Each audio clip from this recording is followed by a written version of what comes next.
Hi మిత్రులారా, ఇక్కడ మనం వచ్చేసి గుంటుపల్లి బౌద్ధ గుహలకు వచ్చాము.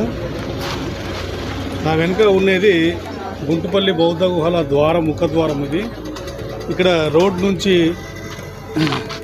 కామవరపు కోట నుంచి ఇక్కడికి దాదాపు 9 కిలోమీటర్లు ఉంటుంది. ఇది ఏలూరు డిస్టిక్లోకి వస్తుంది. సో ఇక మీకు అన్ని వివరాలు క్లియర్గా చూపిస్తాను. ఇక్కడ పురావస్తు శాఖ వారు బోర్డు పెట్టారు. ఎక్కడైనా సరే చారిత్రక ఆధారాలు ఉన్న చోట పురావస్తు శాఖ వారు ఇలా బోర్డు పెడతారు.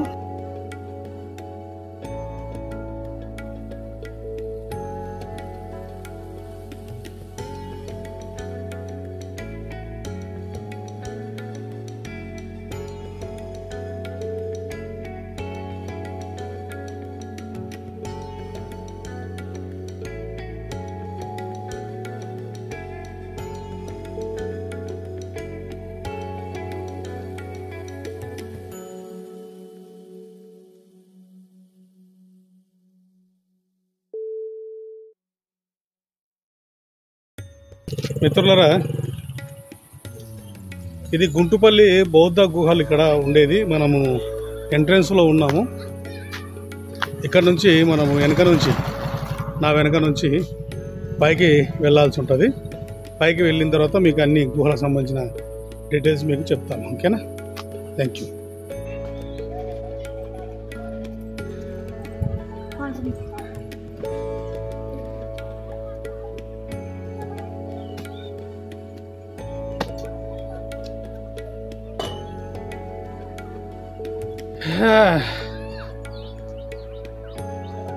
ఏం సార్ ఆగారు? డౌట్ వస్తుందా?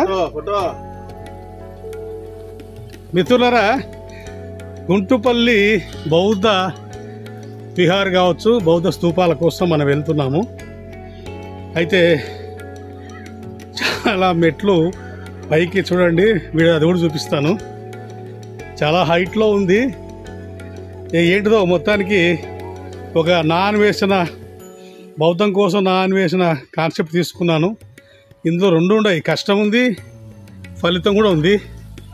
ఇలా ఎక్కడం వల్ల నేనున్న 120 కేజీలు కాస్త 100కు రావచ్చు. తగ్గే అవకాశాలు ఉన్నాయి. సరే, నేను ముందుకు చూపిస్తాను వీడియో. బౌద్ధ క్షేత్రాలు కేవలం ఆధ్యాత్మిక కేంద్రాలే కాకుండా అవి గొప్ప విద్యా సంస్థలుగా కూడా వ్యాపారాలకు, మజిలీ స్థలాలకు గాను పనిచేసేవి అనేది ఈ గుంటుపల్లి తెలియజేస్తుంది. ఈ జిల్లా ఇంతకుముందు కృష్ణా జిల్లాలో కలిసి ఉండే కాలంలో గుంటుపల్లి నుండి మోటుపల్లి రేవు ద్వారా దినుసులు, ధాన్యాలు, బియ్యం, వస్త్రాలు, అలంకరణ వస్తువులు, సుగంధ ద్రవ్యాలు ఎగుమతి అయ్యేవి అని చరిత్ర చెప్తుంది. దీనిని అనుసరించే కాబోలు గుంటుపల్లికి జీలకర్రగూడెం అని పేరు వచ్చిందని తెలుస్తుంది. తొలి శాసనాల్లో గుండుపల్లిగా నమోదైన క్రమేపీ గుంటుపల్లిగా స్థిరపడింది.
మహానాగ పవత నివాసిన మహానావికస అనే శాసనాన్ని బట్టి ఈ ప్రాంతం నుండి ఒకరు విదేశాలకు నౌకాయానం చేసి మహానావిక అను బిరుదును పొందినట్లు తెలుస్తుంది.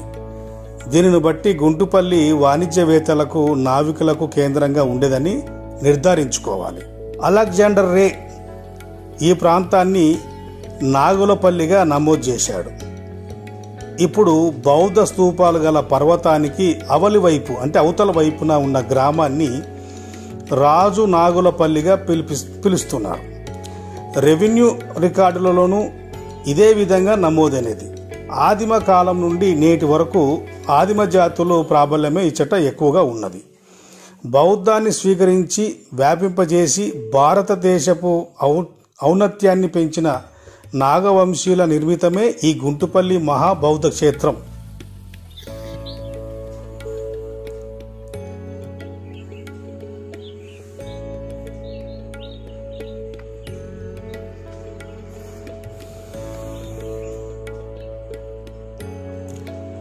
కామవరపు కోట మండలంలో గల గుంటుపల్లి అంటే జీలకర్రగూడెం గ్రామానికి పశ్చిమ దిశలో ప్రారంభమై తూర్పు వైపుకు వ్యాపించి 6 నుండి 8 కిలోమీటర్ల పొడవు గల పర్వతం గుర్రపు నాడ ఆకృతిలో నాగుపాము మెలికలను తలపింపజేస్తుంది. అంటే రౌండ్ షేప్లో ఉండి నాగుపాము అంటే యు ఆకారంగా వస్తుంది. గుర్రపు నాడ అంటే యు ఆకారంలో ఉండి నాగుపాము మెలికలను చూపిస్తుందంట.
మొత్తానికైతే కొండ పైకి వచ్చాను. ఇక్కడ అమ్మో వెనకంగా పైకి ఉందిరా బాబు. ఓ అసలు ఆ కాలంలో ఇంత పైకి వచ్చి వీళ్ళు ఏం చేశారబ్బా. కింద చూస్తే ఎంత హైటు.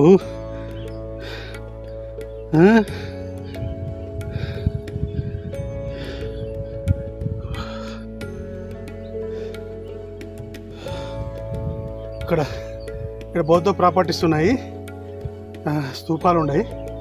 వాటి గురించి వివరిస్తా కొంచెం.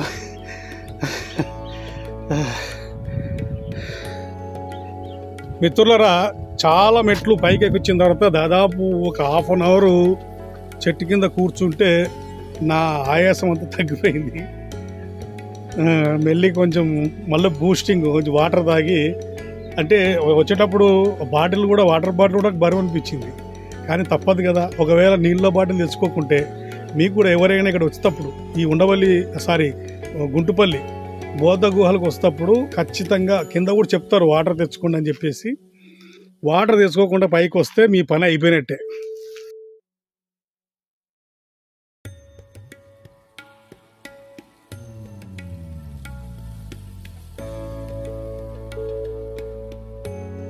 ఇక్కడ లభించిన బ్రాహ్మీ శాసనం అంటే ధమ్మ శాసనం ఈ పర్వతాన్ని మహానాగ పర్వతంగా పేర్కొన్నది.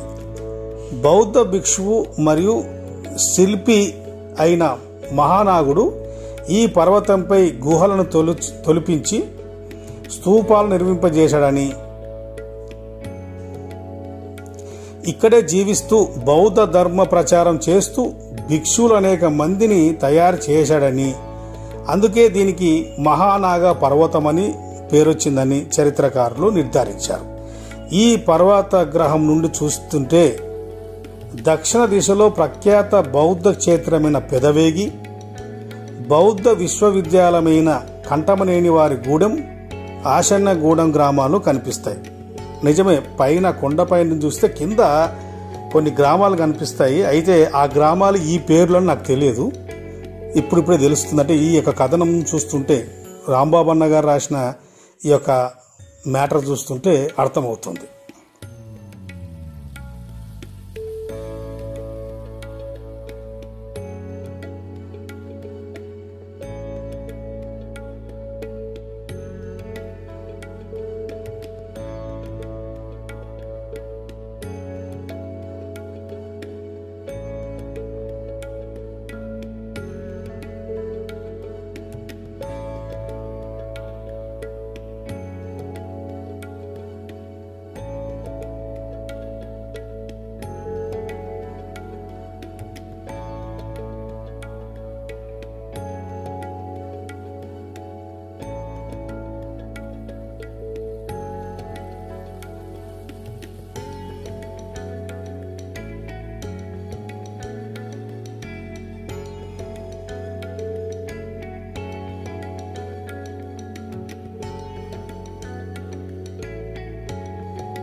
భారతదేశంలో ఎక్కడ బౌద్ధ క్షేత్రాలున్నా వాటికి పాండవుల మిట్ట, లంజదిబ్బ, భోగాల దిబ్బ, సాని దిబ్బ, రాకాసి దిబ్బ, సన్యాసి మెట్ట, బైరాగుల గుట్ట అని వివిధ రకాల పేర్లు మనకు వినిపిస్తున్నాయి, ఉన్నాయి కూడా. ఈ పేర్లు గల ప్రాంతాలన్నీ బౌద్ధ క్షేత్రాలని గుర్తింపే రీతిలో వినిపిస్తున్నాయి. కొందరు కావాలని చేసిన పురాణ ప్రచారం ఇది. ఈ ప్రచారంలో వాటి అసలు సిసలైన చారిత్రక నామాలు మరున పడిపోయాయి. గుంటుపల్లిని కూడా పాండవుల మెట్టగా పిలవడం ఇందుకు తార్కాణం. నిజమే, అక్కడ పాండవుల మెట్ట అని, గుంటుపల్లి కన్నా పాండవుల మెట్ట అంటే తొందరగా అర్థమవుతుంది.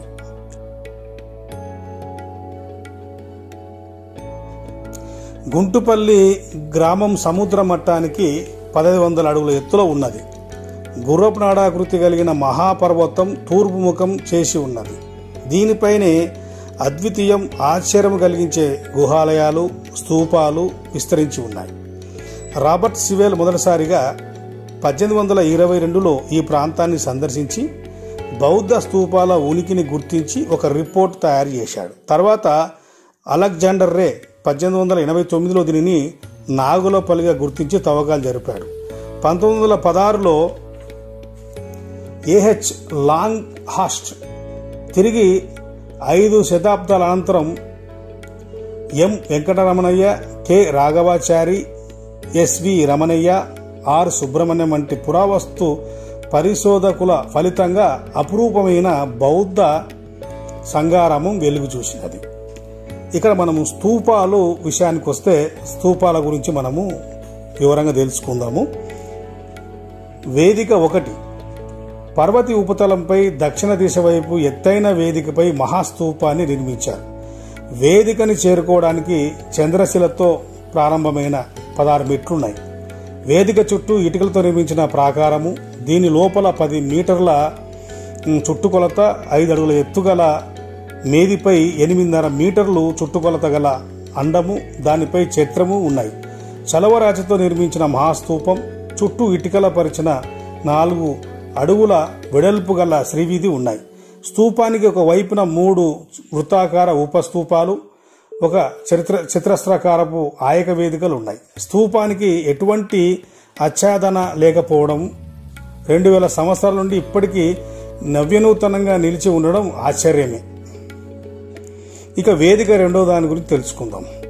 మహాస్తూపానికి ముందు దిగువ భాగంలో సమతల విశాల ప్రాంతంలో ఇటుకలతో నిర్మించిన 31 స్తూపాలున్నాయి. ఇంతకు రెట్టింపు సంఖ్యలో గల స్తూప పునాదులు గుర్తించవచ్చు. ఇవన్నీ ఉద్దేశిక లేదా మొక్కుబడి స్తూపాలు. బుద్ధునిపై భక్తితో ఉపాసకులు స్మారక చిహ్నాలుగా వీటిని నిర్మించారు. ఈ విశాల వేదిక చుట్టూ ప్రాకారం ఇప్పుడు పునాది స్థాయిలోనే ఉన్నది. ప్రాకారానికి దక్షిణ దిశ వైపున మెట్లు మహాస్తూపానికి, ఉత్తరం వైపున మెట్లు 3వ వేదికకు దారి తీస్తాయి. ఇక వేదిక 3వ వేదిక గురించి తెలుసుకుందాం. ఉద్దేశిక స్తూపాలకు ఉత్తర దిశలో ఎత్తైన వేదిక మొత్తం 25 స్తూపాలు నిర్మించారు. కొన్ని శిలలతోనూ మరికొన్ని ఇటుకలతోనూ వీటి నిర్మాణం జరిగినది. ఇవిగాక 3 ప్రధాన స్తూపాలు ఈ వేదికపై ఉన్నాయి. ఒక్కొక్కటి 12 మీటర్ల చొప్పున 8 అడుగుల ఎత్తుగల మేదిపై 9 మీటర్ల చొప్పున 5 అడుగుల ఎత్తుగల అండం నిర్మించారు. అండంపై ఉండవలసిన ఏకశిల నిర్మితమైన చతురస్రాకారపు హార్మిక ఛత్రము పక్కనే పడి ఉన్నాయి. ప్రధాన స్తూపముకు పక్కన గజపుష్టకార స్తూప చైత్యాలు ఇటుకలతో నిర్మించారు. ఈ వేదికపై 5 చతురస్రాకార ఆయక వేదికలు, ఉపస్తూపాలు, వేదిక చుట్టూ ప్రాకారాలు నిర్మించారు. ఈ క్షేత్రంలో మొత్తం స్తూపాలు కట్టడాల సంఖ్య 70 స్తూపాలు అంటే ఆశ్చర్యపోవాల్సి పెద్దది నిర్మాణం అనుకోవాలి.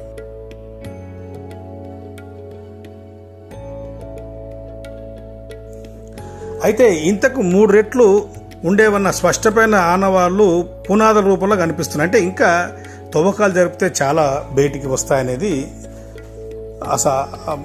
సారాంశం. ఇక చైత్య మండపం గురించి తెలుసుకుందాం. చైత్య హాల్ అంటే మీటింగ్ హాల్ ఇది 3వ వేదికకు ప్రత్యేక ఉత్తర దిశలో తూర్పు ముఖ ద్వారం కలిగి ఉన్నది. 80 అడుగుల పొడవు, 40 అడుగుల వెడల్పు, నిలువులో 10 అడ్డంలో 5 పాలరాతి స్తంభాలు నిర్మించారు. పైకప్పు వేసిన రాతి దూలాలు, ఫలకాలు, చుట్టూ నిర్మించిన గోడలు కూల్చివేతకు గురై కేవలం నేలలో పాతిన రాతి స్తంభాలు మాత్రమే సగం విరిగి కనిపిస్తాయి. పాలరాతి స్తంభాలపై పద్మము, ధర్మచక్రము, ఏనుగులు, పరిగెడుచున్న జింకలు శిల్పీకరించారు. కొన్ని స్తంభాలపై ప్రాకృత శాసనాలు చెక్కించారు. 1000 మందికి పైగా ఆసీనులయ్యే ఈ చైత్య మండపంలో ప్రధాన ఆచార్యుని పీఠం వైపు ఉన్నది. చర్చలు, గోష్ఠులు, ధర్మోపదేశాలు, సాహిత్య సంకలనం, ధ్యానం ఇందులో జరిగేవి. గుహాల విషయాలకొస్తే మహానాగ పర్వతంపై ఎటువైపు చూసినా మంచి పనితనంతో కొండలు తొలిచిన గుహాలయాలు కనిపిస్తాయి. పురావస్తు శాఖ నిర్లక్ష్యం చేసింది. కాలక్రమంలో పాడైనవి, యథాస్థ స్థితిలో ఉన్నవి మొత్తం 200 గుహాలయాలు 2 పర్వతాలపై వ్యాపించి ఉన్నాయి. ఇంత పెద్ద సంఖ్యలో ఒకే చోట మరెక్కడ కనరావు. అందుకే గుంటుపల్లి సంగారమాన్ని గుహారామం కూడా అంటారు. ఈ గుహాలయాలను బట్టి భిక్షువుల సంఖ్యను అంచనా వేయవచ్చు. గుంటుపల్లి గుహాలయాలకు దేశంలో మిగిలిన వాటికి ప్రత్యేకమైన విభేదన కనిపిస్తుంది. నిజమే, నేను దేశవ్యాప్తంగా తిరిగాను. దేశవ్యాప్తంగా తిరిగిన ఇంత పెద్ద చైత్య స్తూపాలు, గుహాలు ఉండేది చూడలేదు వాస్తవం చెప్పాలంటే. మౌర్య చక్రవర్తుల కాలంలో అశోకుని మనవడు దశరథుని పర్యవేక్షణలో బుద్ధగయ వద్ద అంటే బీహార్లో బరాబర్ కొండలలో తొలిపించిన లోమక ఋషి సదామ గుహాలను పోలి గుంటిపల్లి గుహలు ఉండడం విశేషం. గుంటిపల్లి నమూనాగా తీసుకొని సుధామ గుహలు నిర్మించారా, లేదా సుధామ గుహలను నమూనాగా గ్రహించి గుంటిపల్లి గుహలను నిర్మించారా? ఇది కొంచెం అర్థం కాని విషయమే చెప్పాలంటే. కానీ రెండింటికి అంత దగ్గర పోలిక ఉన్నది. ఇచ్చట లభించిన క్రీస్తు పూర్వం 2వ శతాబ్ది నాటి ఒక శాసనాన్ని బట్టి ఈ కాలంలో వీటిని నిర్మించారని రూఢిగా చెప్పవచ్చు. బరాబరు కొండల మాదిరిగానే గుంటుపల్లి కొండలు ఉండడం మరో విశేషం. గుంటుపల్లి గుహలకు మిగిలిన వాటి వల్లే గాక ముఖద్వారాలు, కిటికీలు గుర్రపు నాడాకృతిలో తీర్చిదిద్దబడ్డాయి. ద్వారాలకు, కిటికీలకు పైన చైత్య వాతాయానాలు వీటికి బలాన్ని చేకూరుస్తూ కమ్మీలు ఇవన్నీ రాతితోనే మలచబడినవి. చైత్య వాతావరణం బౌద్ధుల ప్రత్యేక రీతియే గాని చాళుక్యులది కాదని గుర్తుంచుకోవాలి. మిత్రులరా, చుట్టూ ఈ బౌద్ధ స్తూపం చుట్టూ బౌద్ధ భిక్షులు తిరుగుతూ లోపల ఒకసారి మీకు చూపిస్తాను.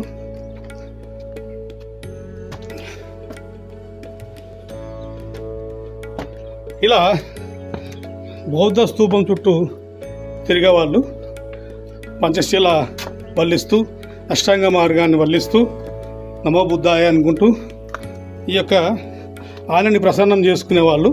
ఇందులో ఆయన యొక్క అస్థికలు ఉన్నాయనేది ఒక టాపిక్ ఉంది.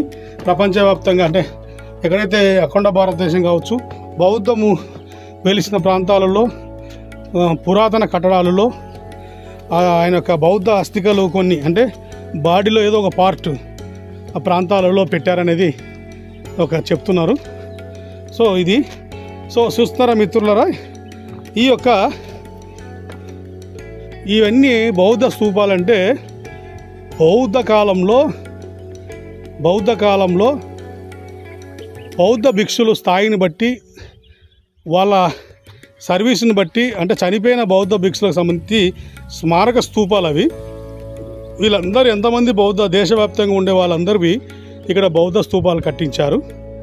వీటిని మామూలుగా మందిరాలలో, బౌద్ధ మందిరాలంటే ఇక్కడ ఇది బౌద్ధ విహార్ కాబట్టి ఇదంతా ఇక్కడ చాలామంది దేశవ్యాప్తంగా బౌద్ధ భిక్షులు అంతా ఇక్కడికి వచ్చి ఇక్కడ మీటింగ్ చేసుకునే వాళ్ళు. ప్రతి బౌద్ధ పౌర్ణమి కావచ్చు, బౌద్ధానికి ఇంపార్టెన్స్ ఇచ్చే రోజులలో ఇక్కడ అందరూ కలిసి ఇక్కడక్కడ దేశ విదేశాల నుంచి వచ్చి వీళ్ళతో ఇక్కడ చూసి వెళ్ళిపోయేవారు. ఇవన్నీ ఆ కాలంలో అక్కడ వచ్చిన యాత్రికులు కావచ్చు, బౌద్ధ భిక్షులు కావచ్చు, రాసుకున్న శాసనాలు కావచ్చు, గ్రంథాలలో ఉన్నాయి. ఇది క్లారిటీ. అయితే మరి వీళ్ళందరూ ఇక్కడ ఉన్నాయి. మరి మందిరాలలో ఉన్న స్తూపాలు ఏంటిదంటే ఇదే స్తూపాలని ఇలా బౌద్ధుడు ఉన్నట్టు ఆ పరిపాలన సాధారణ ప్రజలు పరిపాలించే రాజుల కాలంలో బౌద్ధ స్తూపాలని కట్టి, అంటే ఒక స్తూపం పెట్టి చుట్టూ మందిరం కట్టేవాళ్ళు. ఆ మందిరానికి ముందర బుద్ధుని తల్లి యొక్క విగ్రహం పెట్టేవాళ్ళు. అంటే ఆ విగ్రహం తలుపుకి ద్వారానికి బుద్ధుని తల్లి విగ్రహం పెట్టి లోపల బౌద్ధ స్తూపం పెట్టేవాళ్ళు. అంటే ఆ స్తూపాన్ని ఆ తర్వాత కాలక్రమేణా ఆ స్తూపాలని యొక్క ఆదిశంకరాచార్యులు వచ్చాక 8వ శతాబ్దం వచ్చాక బౌద్ధ స్తూపాలని శివలింగాలుగా, బౌద్ధ ఆరామాలని శివాలయాలుగా మార్చాడు. బౌద్ధాన్ని ఈ ఆలయాలు మార్చిన తర్వాత ఈ బౌద్ధానికి ఒక శైవము అంటే నాగజాతి వాళ్ళకి ఒక శైవాన్ని శాఖని తగిలించి ఆ శాఖని డెవలప్మెంట్ చేసుకోవాల్సిందిగా ఆయన శాసించాడు. సో అప్పటి నుంచి ఇక బౌద్ధ స్తూపాలే, బౌద్ధ ఆరామాలే శివాలయాలుగా మారిపోయి వీళ్ళు బ్రాహ్మణులు అక్కడ దుకాణం ఓపెన్ చేశారు.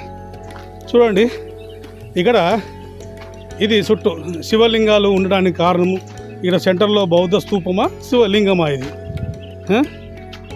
ఈ లింగం ఎందుకున్నట్టు ఇక్కడ? కాబట్టి ఇలా మార్పులు చేర్పులు. మిత్రులారా, ఇవన్నీ స్తూపాలు, పైన బౌద్ధ స్తూపం.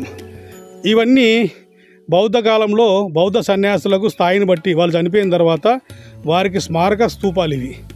ఈ స్మారక స్తూపాలు ఇలా రకరకాలుగా స్తూపాలు. ఇలా కూడా స్తూపం ఇప్పుడు చౌకంగా ఉండి ఇందులో శివలింగం లైపు కనపడుతుంది. ఇవన్నీ బౌద్ధ స్తూపమే ఇది. అయితే ఇలా స్తూపాలు కట్టేవాళ్ళు. ఈ స్తూపాలు ఇప్పుడు శివలింగాలుగా మారిపోయాయి. ఇవన్నీ స్తూపాలే. ఈ స్తూపాలు బయట జనావాసాలలో మందిరాలు కట్టించి స్తూపాలు పెట్టేవాళ్ళు. ఇవి చూడండి, ఈ గుర్తులు కూడా ఉన్నాయి. అంటే చాలా చెదిరిపోయిన శిథిలావస్థలు ఉన్నాయి. ఇక్కడ చాలా ఆనవాళ్ళు కనపడతాయి. ఈ స్తూపంది ఎవరిది ఎక్కడ అనేది కూడా ఇవన్నీ కరిగిపోయినాయి. ఇసుక రాయి కాబట్టి కరిగిపోయినాయి. ఇక్కడ కూడా డిజైన్లతో పాటు ఉంటాయి. ఇవన్నీ కరిగిపోయినాయి. ఇలాంటి స్తూపాలని అంటే బుద్ధుణ్ణి ఇలా అడవి ప్రాంతాల్లో కాకుండా జనావాసాల్లో మందిరాలు కట్టి ఆ మందిరంలో బౌద్ధ స్తూపాలు పెట్టేవాళ్ళు. ఆ స్తూపాలనే 8వ శతాబ్దంలో ఆదిశంకరాచార్యులు బౌద్ధ స్తూపాలని శివలింగాలుగా మార్చి అది ఒక ఆలయాలుగా మార్చేశారు. ఇది క్లియర్. అంటే బౌద్ధాన్ని శైవంగా మార్చుకునేది హైందవ ధర్మం. ఇది క్లారిటీ. హైందవగా మార్చుకుని, ఎందుకంటే వాళ్ళకు బ్రాహ్మణులకు గుళ్ళు గోపురాలు లేవు, అంత స్తోమత లేదు, కట్టుకునే స్థాయి లేదు. రాజుల దగ్గర పనిచేసే వాళ్ళ వీళ్ళకి ఎక్కడికి. కాబట్టి మెల్లిగా బౌద్ధ మందిరాలను ఆక్రమించుకొని దుకాణం ఓపెన్ చేసుకున్నారు. ఇది క్లారిటీ. మిత్రులారా, చూడండి, మనం ఇదంతా బౌద్ధ గుహలు మనం ఇంతవరకు షూట్ చేసాం. ఇదంతా బౌద్ధ గుహలు, పైన చైత్య విహారాలు, బౌద్ధ స్తూపాలు అన్నీ మీకు ఎక్స్ప్లెయిన్ చేశాను. ఇంకా బ్రాహ్మణులు ఎక్కడ ఎంటర్ కాలేదా అని అనుకుంటూనే ఉన్నా. బ్రాహ్మణులు ఎక్కడ ఎంటర్ అంటే చూడండి, ఎంటర్ అయ్యారు చూడండి. మహానుభావులు ఇక్కడ దుకాణం ఓపెన్ చేశారు. ఎంత విచిత్రమైన జాతి అంటే బ్రాహ్మణ జాతి. ఒకసారి చూడండి, ఈ బౌద్ధ గుహల్లో హైందవ ధర్మానికి ఏం సంబంధం చూడండి. బాగా ఇది సిమెంట్ స్ట్రక్చర్ చూడండి. వీళ్ళ కల్చరు ఇదంతా సిమెంట్ స్ట్రక్చర్ కట్టుకున్నారు. ఏదో పెద్ద రాజుల కాలం ఉన్నట్టు సిమెంట్ వేసి కట్టుకున్నారు. ఈ యొక్క గుహకి ఆల్రెడీ బౌద్ధులు కట్టుకున్న గుహల్లో బౌద్ధులు కట్టుకున్న చైత్యం ఇది చూడండి. ఇది శివలింగంగా తయారు చేసుకున్నారు. ఇక్కడ వీళ్ళు శ్రావణ మాసాలు, కార్తీక మాసాలు ఇలా పూజలు, పుష్కరాలు చేసి ఇదంతా ప్రాపర్టీ అంటే ఇక్కడ ఉన్న బౌద్ధ ప్రాపర్టీకి అంతా ఇక్కడ దుకాణం ఓపెన్ చేసుకున్నారు. ఇది వీరి యొక్క సంస్కృతి, ఇది వీరి యొక్క విధానం. చూడండి ఎంత బౌద్ధ ప్రాపర్టీ. బౌద్ధ పురావస్తు శాఖ వాళ్ళు బోర్డులు పెట్టినా అన్ని పెట్టినా కూడా ఇక్కడ వీళ్ళు చివరి దశలు అంటే ఎంట్రన్స్లో ఇక్కడ నుంచి వస్తే ఎంట్రన్స్లో వీళ్ళు బౌద్ధ స్తూపాన్ని, శివలింగం ఇక్కడ బాగా సింపుల్ కనపడుతుందా. బౌద్ధ స్తూపాలు, శివలింగాలు ఎట్లా మారాయని చెప్పడానికి ఇదొక ఉదాహరణ. Thank you.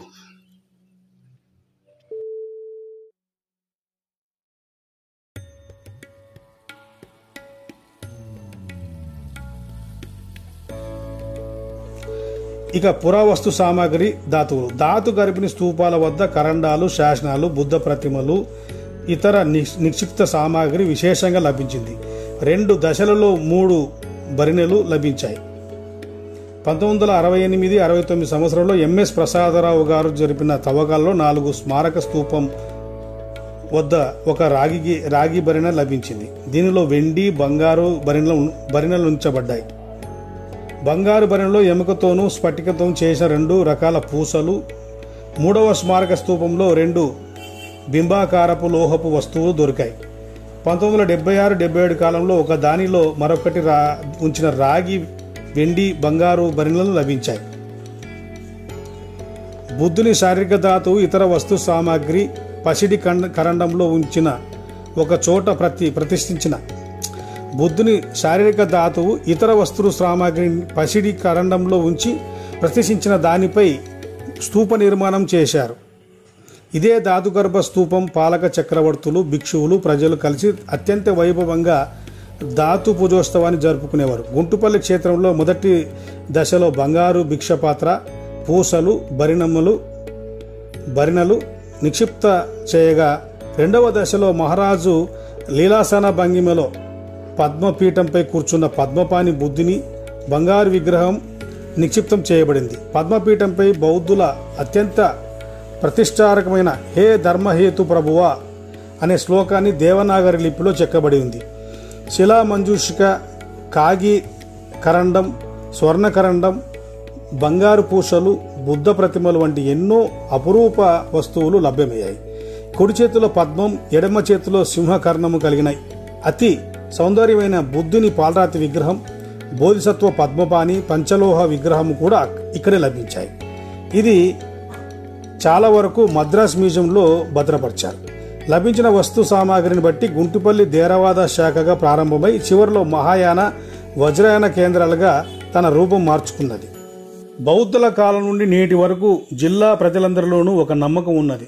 గుహారామంలో స్తూపం వద్ద ఒక రాత్రి నిద్రిస్తే ఆ నిద్రలో తెల్లని ఏనుగు, బౌద్ధ భిక్షువు, బుద్ధుని రూపం, త్రిరత్నాలు, చిహ్నాలు ఏదో ఒకరి కలలో కనిపించడం జరిగితే వారికి పుత్ర సంతానం ఖచ్చితంగా కలుగుతుందట. జన్మించిన పుత్రుడు బుద్ధుడంతటి యోగి, జ్ఞానం కలవాడై భవిష్యత్తులో మంచి పౌరులుగా తీర్చిదిద్దబడతారట. ఇందులో వాస్తవం ఎంత అటు నుంచి ప్రజలకు బౌద్ధంపై ఇటువంటి నమ్మకాలు ఉండేవని తెలుస్తుంది. నిజమే, అంటే ఇది వాస్తవమా కల్పితమా పక్క పెడితే బౌద్ధం పైన వారికి ఉన్న ఒక నమ్మకాన్ని మాత్రం మనం చూడాలి అంతే. థ్యాంక్ యూ మిత్రులారా. నమో బుద్ధాయ్.